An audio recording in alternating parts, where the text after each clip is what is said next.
অনেকেই বলেন বাংলাদেশ স্থিতিশীল হইতেছে না, কেন হইতেছে না? তার কারণ এক একজন এক এক রকম দেন, কিন্তু উত্তরটা খুবই সরল, জটিল কিছু না। আপনি এই ভূখণ্ডের ইতিহাস পর্যালোচনা করলে দেখবেন ইন্ডিয়া সব ধরনের সংঘাতের জন্য দায়ী বাংলাদেশে। এখন অনেকে কইবেন, দাদা আপনি কিছু হইলে ইন্ডিয়ারে ঠাইনা আনেন, দরকার থাকুক বা না থাকুক। কথাটা শুনে দেখেন, যে জিনিসটা বাংলাদেশকে অশান্ত কইরা রাখছে, আসলে মূল ব্যাপার, একদম মূল ব্যাপার, সেটা হইতেছে বাংলাদেশকে ইন্ডিয়া কি দেখতে চায় আর বাংলাদেশ কি হইয়া উঠতে চায়। এই দুয়ের দ্বন্দ্ব বাংলাদেশকে অশান্ত করে রাখছে। এইটা যতদিন ফয়সালা না হবে ততদিন এই অশান্তি যাবে না। বাংলাদেশে ইন্ডিয়া আসলে কি চায় আর কিভাবে চায়, এই দুইটা প্রশ্নের উপরে নির্ভর করতেছে আপনার বোঝাপড়া বাংলাদেশ কেন অশান্ত থাকতেছে আর কেনই বা খুব সহসা এই অশান্তি থেকে স্থিতিশীল হওয়ার সম্ভাবনা নাই। কেউ কিছু মনে করেন না, আমার এই কথা শুনে আবার কেউ হতাশ হয়ে যায় না, কিন্তু এটা বাস্তবতাকে মোকাবেলা করাটা ভালো। এই দুইটা প্রশ্নের ফয়সালা করেন, বাংলাদেশ শান্ত হবে, স্থিতিশীল হবে। এই জন্য এই দুইটা প্রশ্নের উত্তর সমস্ত রাজনৈতিক দলকে দিতে হবে। সেটা হইতেছে ইন্ডিয়া প্রশ্নে, ইন্ডিয়ান নীতির প্রশ্নে আপনার অবস্থানটা কি, এটাতে পরিষ্কার করতে হবে। আপনি কি জানেন কিনা ইন্ডিয়া আসলে কি চায় বাংলাদেশে? আসেন একটু বুঝে দেখি বাংলাদেশে ইন্ডিয়া কি চায়। ইন্ডিয়া সেটাই চায় যা হাসিনা তারে দিচ্ছে, সোজা হিসাব। আর বাংলাদেশে হাসিনার মতো একটা সরকার চায়, যে বাংলাদেশে নানা ইনস্টিটিউশনের মাধ্যমে বাংলাদেশকে একটা ভারতের অধীনস্থ কররাজ্য হিসেবে টিকায় রাখবে। রাষ্ট্র হিসেবে না, একটা রাজ্য হিসেবে। সেখানে নাগরিকরা ভোট দিতে পারবে না, রাষ্ট্রে কোনো ইনস্টিটিউট বা প্রতিষ্ঠান থাকবে না, আদালত থাকবে না, থাকলেও সেটা আজ্ঞাবহ। নির্বাচন কমিশন থাকবে না, থাকলেও সেটা আজ্ঞাবহ, যা বলবে সেটাই করবে। পুলিশিং থাকবে না। পুলিশিং মানে হবে ধরো, পিটো, মারো, খাও, ঘুষ খাও, এটাই হবে পুলিশিং। ব্যুরোক্রেসি থাকবে না। মানে একটা রাষ্ট্র হয়ে ওঠার জন্য যা যা দরকার তার কিছুই থাকবে না। সিভিল সোসাইটি থাকবে না, মিডিয়া থাকবে না স্বাধীন। এমনকি পেঁয়াজও তুমি উৎপাদন করতে পারবে না, করলেও আমদানি করতে হবে। তোমার দেশে ডাক্তারি বলে কিছু থাকবে না, তোমার রোগ হইলে চিকিৎসার জন্য ইন্ডিয়া যেতে হবে। আপনার দেশের জুই নারকেল তেল বিক্রি হবে না, যতই ভালো কোয়ালিটি হোক না কেন, প্যারাসুট চলবে। আপনার চাকরি হবে না বাংলাদেশে, এক্সিকিউটিভ আসবে ইন্ডিয়া থেকে। বিয়ার বাজার, ঈদের বাজার আপনি করতে যাবেন ইন্ডিয়ায়, ঈদ করবেন কিন্তু গরু কোরবানি দিতে পারবেন না। সি সি সি, আপনি এত খারাপ, রক্ত পিপাসু, গরু কোরবানি দিতেছেন, পশুপ্রেমিক হয়ে যাবে সবাই। আপনি পায়জামা পাঞ্জাবি টুপি পড়তে পারবেন না, আপনি মাদ্রাসায় বাচ্চাকে পড়াইতে পারবেন না, আপনার মসজিদে ঢুকে পেটানো হবে। ফিলিস্তিনের আল আকসা মসজিদের মতো আপনার বাইতুল মোকাররমের চারপাশে থাকবে পুলিশের ঘেরাও, আপনাকে কাঁটাতারে ঘিরে রাখা হবে, তারপরেও নিয়ম করে আপনাকে মাইরা কাঁটাতারে ঝুলাই রাখা হবে বর্ডারে। আপনার নদীতে পানি আসবে না, কারণ সব নদীতে বাদ দিয়ে রাখবে আন্তর্জাতিক আইন অমান্য কইরা। বর্ষা আবার ভালোবেসে বাদ খুলে দিবে, বাসায় দিবে। আপনি চাষের পানি পাবেন না, ফসল ফলাইতে পারবেন না, নদী শুকায় যাবে, হাহাকার হবে, পানির স্তর নিচে নেমে যাবে। আপনি পাম্প বসায় পানি তুলবেন, এই কাজ করতে গিয়ে আপনি ভূগর্ভস্থ পানিতে মারণ বিষ আর্সেনিক মিশাই দেবেন। সেই আর্সেনিক আপনার জীবনী শক্তি পলে পলে নিঃশেষ করে দেবে। আপনার শিক্ষা প্রতিষ্ঠানগুলো ধ্বংস হবে, লেখাপড়া হবে না, আপনাকে পিটায় মেরে ফেলা হবে সারা রাত, কারণ আপনি 5 ওয়াক্ত নামাজ পড়েন। আপনি আওয়ামী লীগ করেন, ছাত্রলীগ করছেন, এটাই আপনার যোগ্যতা। এই যোগ্যতা বলে যে কয়টা সরকারি চাকরি তার সিংহভাগ আপনি নিয়ে নেবেন। আপনারে পড়ানো হবে আপনি আসলে অখণ্ড ভারতের অংশ। আপনি জানবেন মুসলমানরা আসলে বহিরাগত। আপনি কথা বলবেন, আপনাকে জেলে নেওয়া হবে, পিটানো হবে, ক্রস ফায়ারে মেরে ফেলা হবে, দেশ ছাড়া করা হবে, পেটের নাড়ি হুড়ি বের করে সিমেন্টের স্ল্যাব বেঁধে নদীতে ডুবাই দেওয়া হবে, কোনোদিন আপনারে খুঁজে পাওয়া যাবে না। চলন্ত ট্রেনের নিচে ফেলে দেওয়া হবে হাত পা বাইন্ধা, নয়তো আয়নাঘরে বন্দি রাখা হবে বছরের পর বছর। এই আয়নাঘর আর কোথাও না, আপনার ক্যান্টনমেন্টের মধ্যে। সবাই জানে, সব জেনারেল জানে, তারপরে ওইটা চলবে। কোনো কিছু বানায় বলা না, তাই না? সবকিছুই ঘটছে বাংলাদেশে। আর এইসবের কারণ আর কিছু না, কারণ একটাই, সেটা হইতেছে বাংলাদেশ একটা মুসলিম মেজরিটি দেশ। আর সেই বাংলাদেশ ভারতের মিথিক্যাল অতীতের অংশ, সে অখণ্ড ভারতের অংশ বাংলাদেশ। সেই অংশ সে ফেরত চায়, তার আগে তাকে পরিশুদ্ধ করে নিতে চায় তার জনগোষ্ঠীকে। কারণ এই জনগোষ্ঠী আগে হিন্দুই ছিল, তারা মুসলমান আগ্রাসনের ধর্মান্তরিত হয়েছে বলে তারা মনে করে। এদের পরিশুদ্ধ করতে হবে যেন মননে সে অখণ্ড ভারত মাতার সন্তান হইয়া ওঠে। তাকে নতুন এক ধর্মে দীক্ষিত করতে হবে, যার নাম অসাম্প্রদায়িকতা। এই অসাম্প্রদায়িকতার ধর্মে আপনি কোরবানি দিলে সাম্প্রদায়িক বর্বর, কিন্তু পয়লা বৈশাখের নামে অষ্টমীর এক ডালিয়া উদযাপন করতে পারবেন। আপনি বুঝবেনই না যে আসলে আপনার পয়লা বৈশাখের আড়ালে আপনি আসলে দুর্গাপূজার অষ্টমী করতেছেন। আপনি পূজা মণ্ডপে যেতে পারবেন, কিন্তু ঈদের নামাজে দাঁড়াইলে আপনি সাম্প্রদায়িক। পূজায় গেলে আপনি অসাম্প্রদায়িক, ঈদের নামাজে দাঁড়াইলে আপনি সাম্প্রদায়িক। তারপর একদিন টুপ কইরা ভারত আপনাকে অখণ্ড ভারত মাতার অংশ করে নেবে। Syllabus complete. থ্যাংক ইউ, ধন্যবাদ। বাংলাদেশ জিন্দাবাদ। এটাই আপনার ডেস্টিনি হয়ে উঠছে। এই যে আওয়ামী আর ইন্ডিয়ান প্রজেক্ট, তাই মোমেন্ট প্রকাশ্যেই বলছিল, ভারতকে সে বলছে হাসিনাকে টিকায় রাখতে হবে। শোনেন, আবার শোনেন, অনেক আগের কথা। আমি ভারতে গিয়ে যেটি বলেছি যে শেখ হাসিনাকে টিকে রাখতে হবে। শুনেছেন? শুধু তাই না, ভারত আর বাংলাদেশের স্বার্থ যে এক, সেটাও সে ঘোষণা করছে। ভারতের বিজয়ই আমাদের বিজয়। শুনেন, আমাদের বিজয় ভারতের বিজয়, বুঝছেন? আমাদের উন্নয়ন ভারতের উন্নয়ন, ভারতের উন্নয়ন আমাদের উন্নয়ন। তাহলে আপনার মূল সংকট হচ্ছে আপনার বাংলাদেশ রাষ্ট্র থাকবে কিনা। এটা ইন্ডিয়ার প্ল্যান। সে হায়দ্রাবাদ খাইছে, সে গোয়া খাইছে, সে জুনাগড় খাইছে, সে সিকিম খাইছে, সে কাশ্মীর খাইছে, একইভাবে বাংলাদেশকে খাইয়ে নেবে। সে তার অখণ্ড ভারতকে সম্পূর্ণ করবে, যেটা তার স্বপ্নে আছে, যেটা তার সংসদ ভবনে লাগাইছে, অখণ্ড ভারত। তাই বাংলাদেশের সার্বভৌমত্বের সংকট আপনার প্রধান সংকট। আপনার প্রধান আশঙ্কা মহাভারতে বিলীন হয়ে যাওয়ার আশঙ্কা। এই আশঙ্কাকে আমরা আসলে কিভাবে মোকাবেলা করব? এখন প্রথমত আমাদের দেশের ভিতর একটা শক্তিশালী জাতীয় ঐক্য লাগবে। সেই জাতীয় ঐক্যের সম্ভাবনাকে সবসময় ধ্বংস করে দেয় ইন্ডিয়ানরা। আমি কাউকে উদ্দেশ্য করে বলতেছি না, কিন্তু আপনারা দেখছেন বৃহত্তর জাতীয় ঐক্য কারা নষ্ট করছে, যেটা 5ই আগস্টে তৈরি হয়েছিল, জুলাই আগস্ট বিপ্লবে তৈরি হয়েছিল। জাতির যে আকাঙ্ক্ষা কারা কিভাবে ধ্বংস করছে সেটা আপনারা দেখছেন। 2 নম্বর হতেছে রাষ্ট্রের প্রতিষ্ঠানগুলো পুনর্নির্মাণ করতে হবে, যেগুলো হাসিনা ভেঙে দিয়ে গেছে, যেটাকে সংস্কার বলতেছে প্রফেসর ইউনূসের সরকার।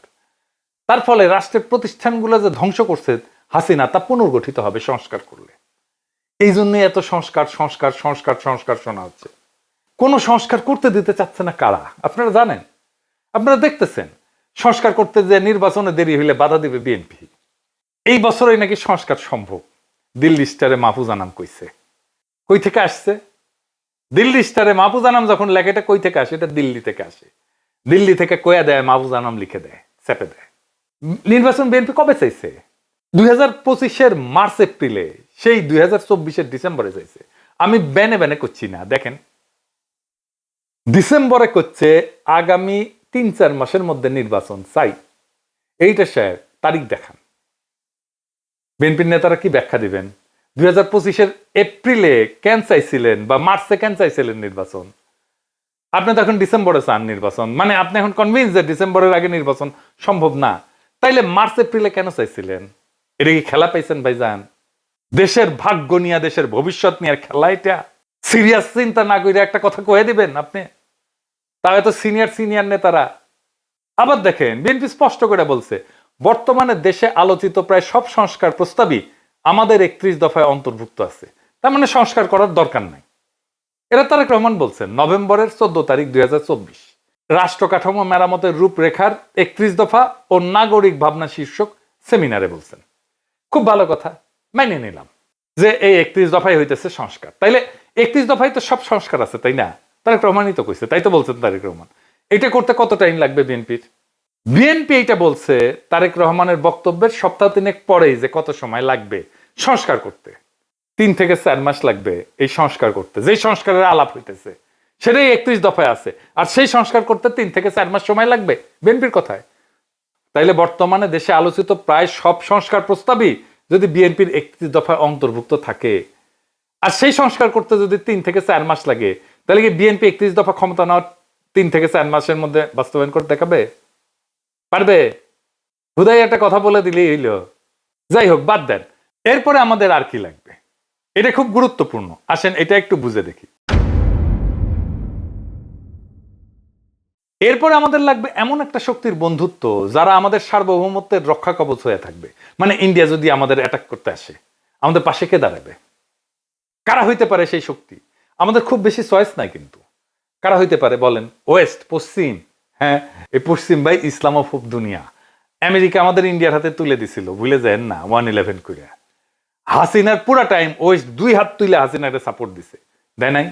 এমনকি হাসিনা যখন পাখির মতো মানুষ মারতেছিল বর্ষা বিপ্লবে, জুলাই আগস্ট বিপ্লবে, কেউ কিছু বলছে? বলে নাই। এই ওয়েস্টকে ইন্ডিয়া বুঝাইছে হাসিনাকে আমাদের দরকার, নয়তো ইসলামী জঙ্গিরা বাংলাদেশের দখল নিয়ে নেবে। তাই এই পশ্চিম সেটাই করবে যা ইন্ডিয়া চায়। ইন্ডিয়ার চাওয়াকে পশ্চিম সাপোর্ট করবে সব সময়। তাইলে আমাদের চয়েস একটাই, চীনের সাথে অর্থনৈতিক, সামরিক, রাজনৈতিক, কূটনৈতিক একটা দীর্ঘমেয়াদী সম্পর্ক তৈরি করা। এটা একটা অতি জটিল এবং বিপজ্জনক কাজ হবে। কেন বিপজ্জনক হবে? কারণ এই কাজ করতে গেলে পশ্চিম আর ইন্ডিয়া ঝ্যাপে পড়বে একসাথে। চীনের সাথে সম্পর্ক তৈরি করতে গেলে আমাদের প্রবল শক্তিশালী রাজনৈতিক ঐক্য লাগবে দেশের মধ্যে, আর তেমন জনপ্রিয় মেধাবী রাজনৈতিক নেতা লাগবে এই কাজ করার জন্য। আর দেশের মধ্যে লাগবে বুদ্ধিবৃত্তিক কাজ, একাডেমিয়া থেকে, বিশ্ববিদ্যালয় থেকে, সিভিল সোসাইটি থেকে, মিডিয়া থেকে। তারা তৈরি করবে ন্যারেটিভ, কবি, শিল্পী, সাহিত্যিকরা। একমাত্র তখনই বাংলাদেশের ভবিষ্যৎকে রক্ষা করা যাবে সফলভাবে। মনে রেখেন, এই কাজটা যারাই অ্যাডভান্স করার সামর্থ্য রাখে তাদেরকে আগে আইডেন্টিফাই করা হবে, আর বাড়তে দেওয়া হবে না। এমন কাজ করার লোক কিন্তু বেশি হয় না, আপনারা জানেন। কিভাবে তাদেরকে বাড়তে দেওয়া হয় না, আমি আপনাদেরকে 2টা এক্সাম্পল দেব, মাত্র 2টা। ব্যারিস্টার মইনুল হোসেন, চেনেন না? খুবই স্ট্রং ন্যাশনালিস্ট, মানিক মিয়ার ছেলে, এলিট ফ্যামিলির ছেলে, ব্যারিস্টার, উচ্চশিক্ষিত, এমপি ছিল তরুণ বয়সে, প্রখর রাজনৈতিক মেধার মানুষ। বাকশালের বিরোধিতা মুজিবের সামনে দাঁড়ায় করছে যেই কয়জন বিরল ব্যক্তিত্ব, 2 বা 3 জন, তার মধ্যে সে একজন। কিন্তু সে বাংলাদেশের রাজনীতিতে একজন ফেনোমেন হয়ে উঠতে পারেননি, তাকে স্পেস দেওয়া হয়নি। সালাউদ্দিন কাদের চৌধুরী, তীব্র একজন ন্যাশনালিস্ট নেতা, সাহসী নেতা, তারে তো ফাঁসি দিয়ে দেওয়া হইল। তাই আপনারা খেয়াল রাখবেন, বাংলাদেশের এলিট স্ট্যাবলিশমেন্ট যার পিছে লাগতেছে, মনে রাখবেন সে ইন্ডিয়ার লেজে পাড়া দিছে, তারে খাইয়া দিবে। সেই জন্য এটা একটা যুদ্ধ। আমরা যেটাতে আছি সেটা একটা যুদ্ধ। এই জন্য এটা শান্ত হইতে সময় লাগবে, যতক্ষণ পর্যন্ত না আপনি প্রবল শক্তিশালী হইয়া প্রতিপক্ষকে পরাজিত করতে না পারেন। মনে রাখেন, এই যুদ্ধ আমাদেরই। বাংলাদেশের রাষ্ট্রীয় অস্তিত্ব আজ একটা চূড়ান্ত চ্যালেঞ্জের মুখোমুখি। এটা শুধু ভারতীয় হেজিমনির বিরুদ্ধে না, এটা আমাদের ভবিষ্যৎ প্রজন্মের জন্য, আমাদের আত্মপরিচয়ের জন্য, আমাদের ভাষা, আমাদের স্বাধীনতার আত্মাকে রক্ষার জন্য এক অবিরাম যুদ্ধ। এই যুদ্ধ শুধু সীমান্তে না, এটা চিন্তায়, বুদ্ধিবৃত্তিতে, প্রশাসনে, বিশ্ববিদ্যালয়ে, অর্থনীতিতে, সিভিল সোসাইটিতে, আর প্রত্যেকটা নাগরিকের মনোজগতে। ভারত চায় বাংলাদেশকে একটা পরাধীন করদ রাজ্যে রূপান্তর করতে, তারে খাইয়া ফেলতে, যেখানে আপনি থাকবেন কিন্তু আপনার নাগরিকত্ব থাকবে না, যেখানে আপনার ভূখণ্ড থাকবে কিন্তু রাষ্ট্র থাকবে না। এই যুদ্ধের এক পাশে ভারত, তার গোয়েন্দা সংস্থা, দালাল রাজনৈতিক দল, তার পোষা মিডিয়া, সিভিল সোসাইটি, আর অন্য পাশে আমরা বাংলাদেশের মানুষ, যাদের কাছে এই ভূমি শুধু মাটি না, এটা আত্মমর্যাদা পরীক্ষার ময়দান। ভারতের বিরুদ্ধে এই লড়াই কোনো সামান্য কূটনৈতিক সমস্যা না, এটা একটা মহাকাব্যিক সংগ্রাম, যেখানে জয় পরাজয় শুধু রাষ্ট্রের ব্যাপার না, এটা আত্মারও ব্যাপার। এই যুদ্ধে জেতার জন্য দরকার জাতীয় ঐক্য, প্রাতিষ্ঠানিক সংস্কার এবং ভবিষ্যতের কূটনৈতিক রণকৌশল। দরকার চীনের সঙ্গে সাহসী জোট, দরকার একজন মেধাবী অকুতোভয় নেতা, যিনি জাতিকে নিয়ে যেতে পারবেন সেই অনিবার্য সংগ্রামের শেষ প্রান্তে।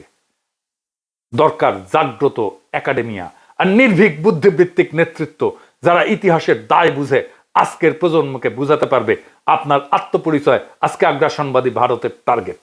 মনে রেখেন, ভারত কখনো আপনাকে রাষ্ট্র হিসাবে মানেনি, মনে করছে সে আপনার হারানো অঙ্গ।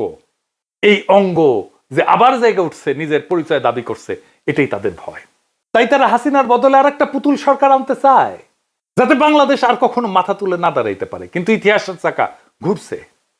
আজ প্রশ্ন একটাই, আপনি কি এই চক্রান্তের বিরুদ্ধে দাঁড়াতে প্রস্তুত?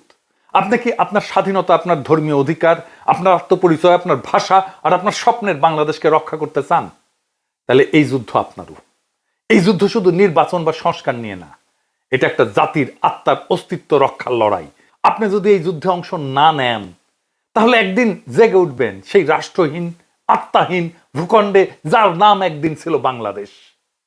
এখনো সময় আছে, জায়গা ওঠেন, সংগঠিত হন, কারণ এইবার না পারলে আর কোনোবার আমরা পারবো না। বাংলাদেশ বাঁচলে আপনি থাকবেন, বাংলাদেশ গেলে শুধু আপনি, বাংলাদেশ গেলে আপনি শুধু নামে থাকবেন, নাগরিক থাকবেন না। এটা আপনার যুদ্ধ, এটা আপনার সময়, এটা আপনার নিয়তি রচনা করার শেষ সুযোগ। আসেন আমরা আগে যাই সেই ইস্পাত কঠিন ঐক্য গইরা, সেই ইতিহাস রচনা করতে, সেই অনিবার্য বিজয়ের পথে। ইতিহাস অপেক্ষা করতেছে। ইনকিলাব জিন্দাবাদ।